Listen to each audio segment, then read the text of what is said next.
Меѓусебна расправија на две лица од Оризари околу 2 часот по полноќ завршила со тепачка, во која едното од нив е потешко повредено. Кавгата започнала неколку часови претходно, додека учесниците во инцидентот заедно со уште неколку други лица седале во кафеана во близина на фудбалското игралиште во населбата.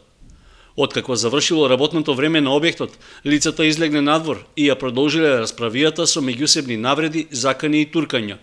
Во еден момент во мешаницата што настанала, едно од лицата извадило нож и му задало удар во пределот на градите на 28 годишниот ТД.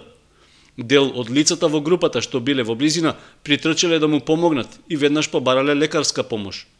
Со возило повредениот бил однесен во Кочанската болница, каде била констатирана убодна рана и сериозни повреди на градниот кош, поради што тој е префрлен на лекување во болницата во Штип. Полициска екипа извршила увид на местото на настанот и по преземените мерки едно лице за кое постои сомнение дека учествувало во тепачката и користело нож е повикано на распит во полициската станица во Кочани. По целосното расчистување на случајот, од полицијата велат дека ќе биде поднесена соодветна пријава.